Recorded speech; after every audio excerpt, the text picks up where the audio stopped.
What's up, Venkers? Hello, Venkers! How is everybody doing? How are you doing? I hope you're doing well, baby, because it is the ultimate race week. We got so much going on. There's going to be a boring race happening in Europe, but you know where there's going to be an exciting race, baby? You know where everyone needs to be spending their time and attention? In one Indianapolis, Indiana, because the 500's coming up. Yes, and we've got two very exciting individuals participating in the race. More importantly, participating in this podcast right now. That's right. We've got Nolan Siegel and Christian Lundgaard, McLaren drivers on the pod. Welcome, gentlemen. Thank you. All right, we got to start here. We heard, Nolan, that earlier today you were milking the cow. Can you tell us the story? What was the vibe? It was, so I did not realize that the cow milking happened like in front of the pagoda at the track. But it does. So I went over there and there was a cow and they gave me some hand sanitizer and told me to go for it. So I don't know. and how did it go? Yeah. I mean, it took me a few tries, but I had some coaching. There were some dairy farmers. The whole luncheon that I was at was all dairy farmers. So I had plenty of coaching. I got there in the end. How many seconds did it take you? How many seconds did it take me? To figure out how to do it, like maybe yes. Was there a speed competition between the rookies? I don't think anyone was timing us, but I don't know. I had to go. You had to guess. You had the cleanest track. You didn't. It wasn't gripped up for you. Right. Yes. Right.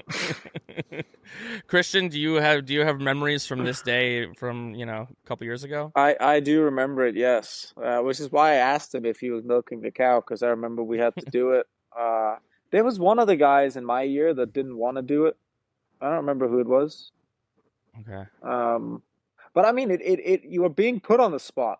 I mean, think about it. Like you're being told you have to go to luncheon, and then suddenly there's a cow stood in front of you, and they're like, "Hey, go milk the cow." They told me that unless I milked the cow, I wouldn't finish the race. They said that the rookies that don't milk the cow don't finish the race. So I didn't really have a choice. Yeah, it's a superstitious area there. Speaking of the milk, can you reveal? I know that all the drivers are asked to give their milk preference. Do you feel comfortable telling us if it's your day on Sunday, what milk you'll be flinging around the podium? I chose whole milk. That's right. Yeah, it just seems like the right option. I did choose whole milk, but I did ask if I could choose almond milk, and they declined. That's right. I think that would probably be blasphemous. So in for a penny, in for a pound. You just went all the way 100%. Well, but my thought process here is, like, my coffees, I only drink almond milk. It's either almond or oat milk, because I always feel like whole milk tastes kind of burnt in coffees. So I found out that almond milk, you can't really screw it up. So I figured that out. And then the reason why I ended up just taking whole milk was, if I win, I'm not going to taste it. I'm just going to pour it all over myself. So it's kind of a win-win, right? So for your biggest operating window for coffee is with almond milk, you've noticed. Yes. Got it. They say it's a fun fact at the end of the day, right? Yes. We're all about operating windows and just dialing in for the Indy 500. That's what we're all about. That's right. Optimization. Well, speaking of dialing in, qualifying just finished a couple of days ago. Christian, you're going to be starting on the third row, qualifying 8th. Nolan, you'll be in 24th. What do you guys like? How was qualifying? What was the experience? Does it even matter? Does it even matter? Because, on Monaco, you got one end of qualifying is everything. And then it's just like everyone's freaking out over where people qualify. And then it just seems like you can win from anywhere in this. Yeah. So it's like, why not just pull it out of a hat? Like, why even do it? Yeah, you got to make the race. Right. That's true. I don't know if you agree, Nolan, but I always, okay, this is your first, but I'll at least in my opinion, the qualifying weekend is much more stressful than the race. I Mm. am way less stressed now than I was a week ago, for sure. Okay, can you Why? talk Only to us one about guy that? gets Yeah. bumped. Only one guy gets bumped, or you just don't want to be that guy. But That's it's just the hard. worst Like thing in the world. the thing's hard to drive at high boost, and you trim out, Mm. and there's always the chance like you're taking care of the car, right? Like if you make a mistake and hurt your race car, then like there's always a chance that you're not going to qualify. I agree with this, and I think for me, it's you spend obviously the team spend X amount of time. It's around basically Monday after the race, they're already preparing next year's Indy 500 car. So it's basically a year in advance, right? And all that work and preparation goes into it, and you have, I guess you have Tuesday, Wednesday, Thursday practice prior to qualifying, then you have Fast Friday, which is the first time you get to run the boost. And the worst thing you want to do is obviously crash the car. So you are in this battle of, do you go out and do multiple runs trying to dial the balance in, or do you just save the car and make sure you save the car for qualifying? But then there is the other step of it. You go into qualifying not really knowing what you have, because you've kind of tried to save the car, and that's what's just so tough about qualifying weekend, because that you have to commit, and you have to stay flat for 4 laps, but you don't know what the balance is, and you're going into a corner with 238 miles an hour, and you don't know what's going to happen. You don't know if the car is going to turn, Yeah. because the speed is so much higher than it was in race trim. Well, and the conditions change, right? So like even if you have done like we ran Saturday morning practice and then you go into your first run in qualifying and like you've changed the downforce level, you've changed the ride heights and stuff to try to match what you had in different conditions earlier, but you don't know if it's going to be right. And you don't know if it's going to be like you just have to turn up the boost and commit to going flat through turn 3, 4 and then turn 1, 2 on the first times through them and like yeah, you don't know what it's going to do. So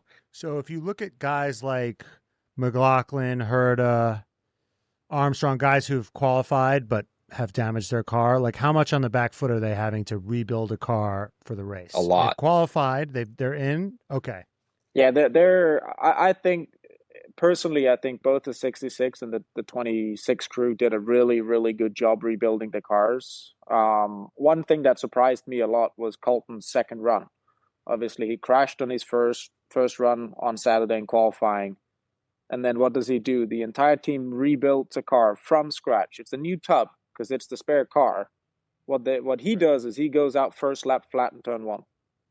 The corner he just crashed in, and it's like it takes a different breed to be able to do that, because you go in with 230 plus miles an hour and you've just rebuilt a car that's never run before, parts nothing. You don't know where the balance of the car is. You don't know if the floor is in the right position, if ride heights are correct. And I think that just proves how good the teams are at like their setups and their set downs, to make sure that the car is always as equal. But that car will not have all the little tweaks that the teams have kind of fiddled with the car in the past year. And I think that's why you see he was a couple of miles an hour slower than what he had prior been. And you see Armstrong in the same situation. The cars are just not as fast because those cars don't have those details that the original race cars did. And that's where it kind of just sucks in a sense. You put all this work in and it's just taken away from you like this. In my opinion, Rasmussen's been super lucky having two spins in the same corner on the track and hasn't really hurt the race car. No damage. Right. Yeah. Well, speaking of, things being thrown into the works, wrenches being thrown in, it's looking like Sunday might be wet. How does that kind of factor into all this prep? You're running the car in dry conditions, and all of a sudden you might have rain on Sunday. What are your what are you expecting with regards to that? What does changing conditions like that do to a race like this? To me, It it's just deja means we vu. wait. Yeah, it happened last year. I mean, we had a 4-hour Right. delay due to rain last year, and I made the best of it. Half of my team was down in the hospitality singing karaoke because we didn't really know what else to do. I mean, I doubt that we're going to be doing that this year. I have paid a lot of attention to the weather because this week, I mean, it's pouring down right now and it's going to pour down tomorrow. I think Friday seems to be quite nice, and then the rain that's hitting us on Sunday is at 6 p.m. as of right now. I am a little afraid that it's going to move earlier because there is rain on Sunday morning too. But at the end of the day, we're all going to be in the same boat, right? I mean, we're all going to have to do the same kind of re-preparations, kind of get yourself in the right headspace. But I think it also, in a sense, removes a little bit of pressure because it's like, oh, okay, I've done all this mental preparation and now I just got to go out and do it, in a sense. So I think it always helps when it's delayed. In terms of mental preparation, when, Pato's in second, you're in, Christian, you're in eighth, and Nolan, you're starting 24th. How does where you're stacked up dictate what kind of strategy you're going to run, depending on what row you're in? I don't know if it really changes all that much. Like for us, we weren't as fast as we thought we were going to be in qualifying. Didn't really know why. Rolled off yesterday, and we're really quick and really good in traffic. And so, like, hopefully it stays that way. But I think you're going to see a lot of cars that were fast maybe not be so fast. A lot of cars that are starting at the back be really quick. And it's like the race is so long. You have to do everything right. There are so many opportunities to make mistakes. I think you're going to see a lot of people make simple mistakes that send them to the back. And like, I think for everyone, no matter where you're starting, for at least the first 150 laps, you're trying to just do all the basics right, not make any mistakes, and end up in a spot where you have a fighting chance for the last, quarter of the race. What about you, Christian? How does that kind of... It is so interesting because, I mean, regardless of what the weather and if there is any delays or anything, I completely agree with Nolan's point. One day it feels really good, another day it feels kind of awful being in the car. You're like, this does not feel like what I'm used to. This did not feel like it did the other day. And I think Nolan and I were kind of in reverse roles. Like we felt a lot better earlier in the week, and it kind of just reversed. He felt a lot better, yesterday, and I know me and Pato didn't really feel as good. And that's just it's interesting because at the end of the day, there's nothing different. It's the same race car we were running the day before, and the same setup we were running 2 days prior to qualifying weekend, and the conditions change. And I think that's what's so interesting because I guess Thursday last week before Fast Friday and then Monday practice yesterday was opposite wind directions. And turn 2 had a kind of a tailwind all month. And then Monday practice, it's a headwind into turn 2 and a tailwind through turn 4, and it's kind of just reversed. And I think what was interesting for me was the problems that I was struggling with in turn 2, I didn't struggle with in turn 4 when the wind changed. It was like, it wasn't the same feel, even though that the wind was just different. And that's what's going to be so tough in the race because the wind changes. There is different turbulence from different cars depending on how deep you are in traffic, and you can feel like a king on one stint, and then the next stint you make a minor tweak to the tire pressures, and you go out and you feel like you're gonna crash every corner, and it's just so difficult.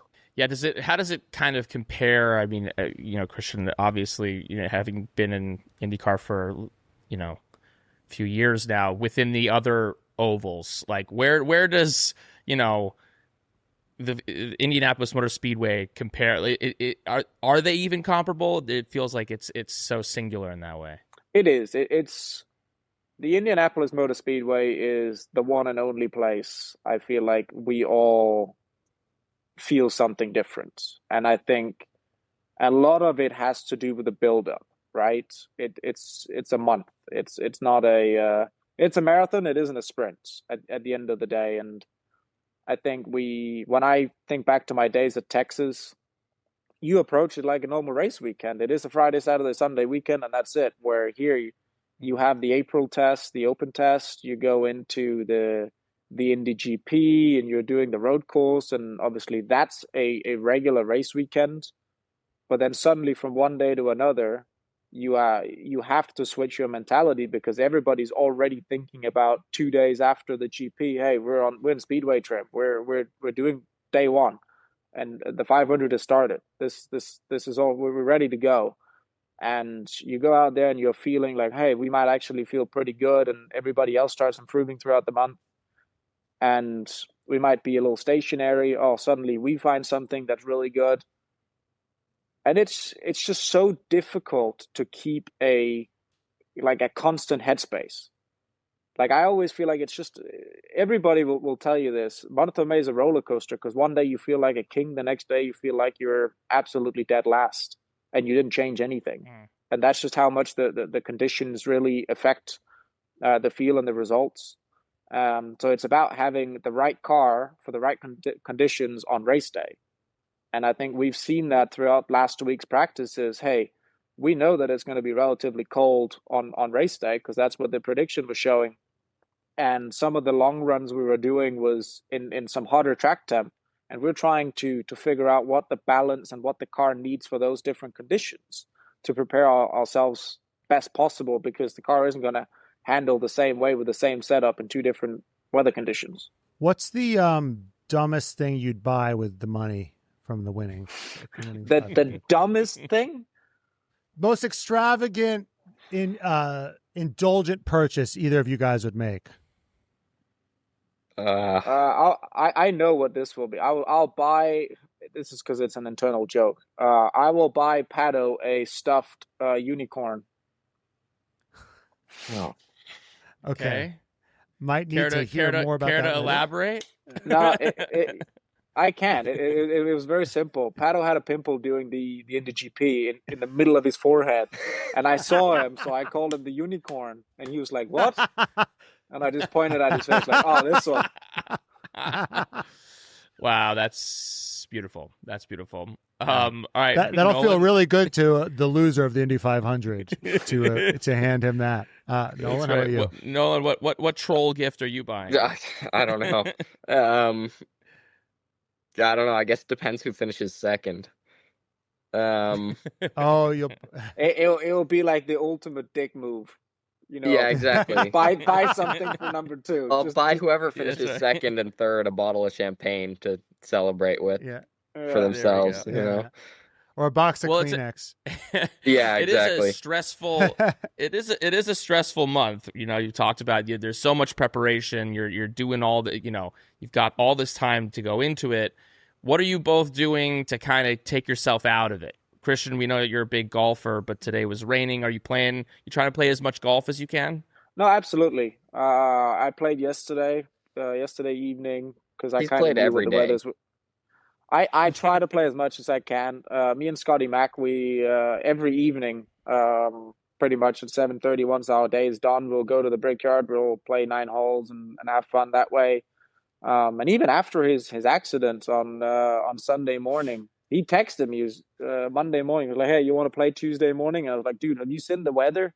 There's a thunderstorm coming," which was technically this morning. We didn't end up playing. And my dad flew in last night, landed in Chicago, and drove down this morning. And he wanted to play. And the first thing he told me when he saw me was, "What did you do to the good golf weather?" I said, "Well, you're the one who just showed up." Yeah, that's right. Who's the best on the? You play with Scott, but anyone else on the what's grid? The podium? Golf? What's the podium of the best golfers? Who I played with, I think Graham. If Graham would play I played with him like 2 days ago, so you better think about this answer. You played with Graham? No, I played with you. Oh.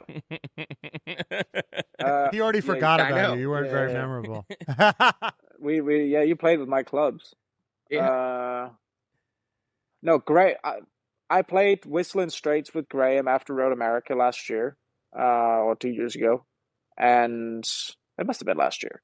And I think Graham is by far the best golfer. I think he's better than Scotty is. But Graham doesn't play because he's now got 2 small kids, and he's got his business. He's got the racing part of it, where I'm just kind of like, well, I show up for race weekends and I drive. The rest of my time I'm just kind of hanging around. But I mean, he doesn't play as much, but that day he kind of proved to me what he was capable of doing. But he's also played golf for half his life, right? I'm only on, I guess, 2.5 years in, and Scotty Mack is pretty good. He's also played for a while. Me and Nolan are just kind of the newbies on that front. Luckily, my girlfriend is a collegiate golfer, so I have my own She's giving you little tips. coach at home. Yeah, it's perfect. That's right. Great. Nolan, what are you doing to kind of keep your mind off things, to unwind? I don't know if I've really gotten a chance to unwind. The first time I left the track since everything started, since Indy GP, was last night. Same. I've been sleeping here, and I live here now. So, yeah, I don't know. I went out to dinner yesterday, got away from the track. That was nice, and now I'm back. So, we'll see. Tomorrow is kind of the first day off, so I'm gonna try and actually get away properly. And the weather's gonna be bad, so no golf. But I hear you like flying planes. Is that I true? do. I need to get. I'm supposed to fly with Rossi on Tuesday after the race, so we've been organizing that. See if he wants to go earlier in the week. Well, Do you like? I feel like a drive. Wouldn't you like to be flown places? Like, don't you do enough high risk, fast activity? no, it's very relaxing actually. Like I don't know how to explain it. Like you're focused on the one thing you're doing, and it's satisfying because you can like watch the traffic underneath you that you're not in. So like I don't know. It's very enjoyable. Okay. Who have you flown with on the grid? On the grid, I've flown with Yeah. Rossi, Bobby, who was my spotter last year and is now spotting for Pato. Flown with Will It's a Power short list, spotter. Not a lot of faith. Who else? Our technical director on the team, we flew to Barber for a test together. So we've got a whole group. Christian, you gonna get in there or what? No. Christian won't even ride with Slow me. shake of the head. Yeah. Speaking, you guys basically not leaving the compound for so long. What are the hijinks that are get up to? I mean, it feels like it's just like grown up summer camp. Is there any? Are there pranking of other teams' buses? Are there usually games? is. Are there tournaments? What's going on? Every I think time it's I very get simple. done, I just see Christian Yeah. rolling out to the golf course in TK's golf cart every day. Yeah, it's simple for me. I think the reason why there hasn't been any jokes or pranks going around yet, I think, is because Alex just became a father on Wednesday before the GP, after the GP, I think, and he's always been the big prankster in the RV lot and the motor coach lot, and I think we're seeing now that he isn't really there because nothing. It's kind of quiet. The pickleball tournament hasn't You need your started. captain. Yeah. I see. But it's been nice for me because I think me and Scotty we played out in Palm Springs for the first time. We played golf, me and Scotty Mack, and they have this what would they call it? Spring Invitational that they play out in Palm Springs every year. And I wasn't invited to it because we'd never played before, and he didn't know what level I was at. And then I beat him on the first 9 at PGA West, and he was like, "Okay, you're signed up for next year."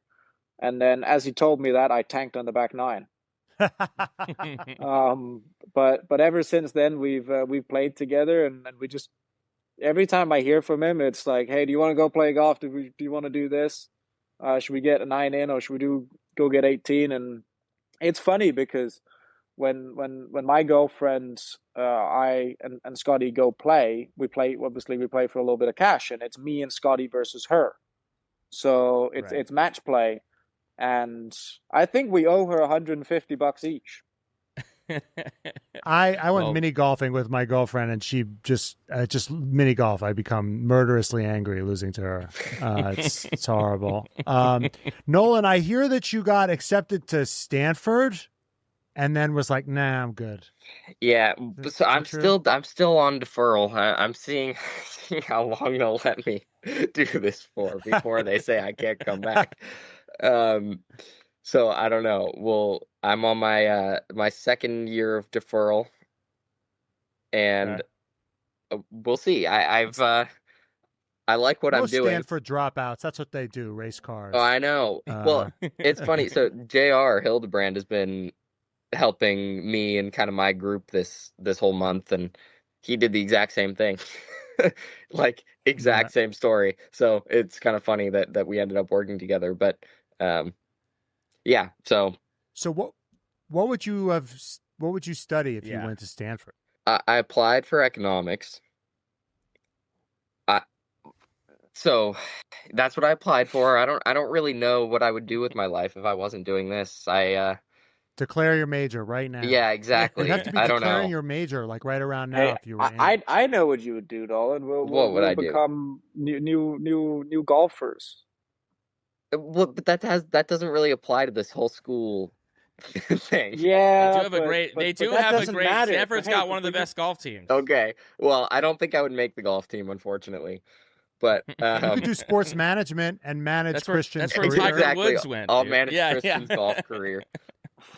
Yes. Perfect. Hey, I've been told that there's a career for me in caddying whenever I'm done racing. There you go. Okay. Potentially there's a chance for you too. Yeah. No, I don't know. I feel like I'm a classic college freshman that doesn't know what they want to do in life. Well, I think you have some direction, bit more than your average college freshman. Yeah, well, not quite Dustin Hoffman in The Graduate. In The Graduate. Well, gentlemen, Christian, you had a good front nine, had a bad back nine. Hope both of you have a great 18 of your 500 on Sunday. Best of luck. We ask all of our guests to we call our fans the Vanka Nation. So we say "What's up, Vankas" at the beginning of every episode. Can you honor us with a goodbye, Vankas? Both of us together, like in sync. You don't have to do it in sync. I don't know. So goodbye, Vankas. Is that what you? Yes. All right. Perfect. Yeah, that's perfect. Goodbye, Vankas. Yes. Goodbye, Vankas. Goodbye, Vankas.